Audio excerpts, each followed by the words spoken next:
Welcome to this edition of RunSwitch Installs. Today, it's strobe lighting fleet vehicles. Today, our customer is required to have emergency strobe lights on their armored trucks. Today, we will install the strobe lights using RunSwitch Plus with its programmable battery saver and timer modes.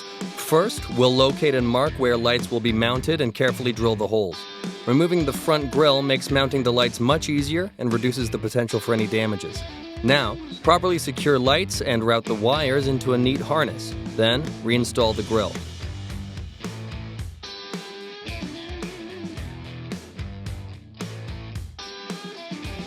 Now it's time to route the wires under the hood to where we'll make our power connections. Using wire loom not only provides a seamless OEM look, it also ensures wires are protected from excess heat in the engine compartment. For this, make sure you zip tie the harness away from any moving parts or hot engine components. This vehicle is equipped with a high amperage circuit breaker wired directly to the battery's 12-volt positive terminal. This is where we will make our connections. Using ring terminals, we will make our 12-volt constant connection from RunSwitch's yellow wire to the 12-volt constant post on the circuit breaker. We will also use a ring terminal for RunSwitch's black ground wire and the strobe light's ground, making the connection at a factory ground post close by.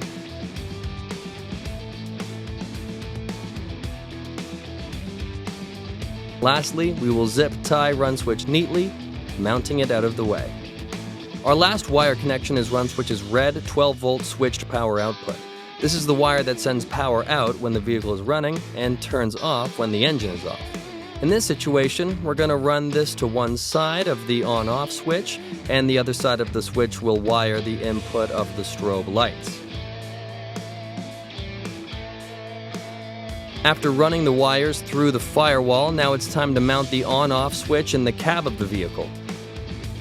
Using ring terminals, we make our connections to the switch and mount it in its permanent location.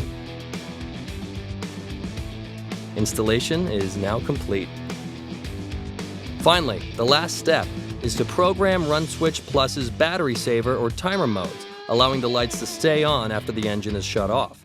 Using the battery saver mode, the lights will shut off before the battery fully drains, while timer mode allows the lights to stay on for up to 90 minutes after the engine is turned off.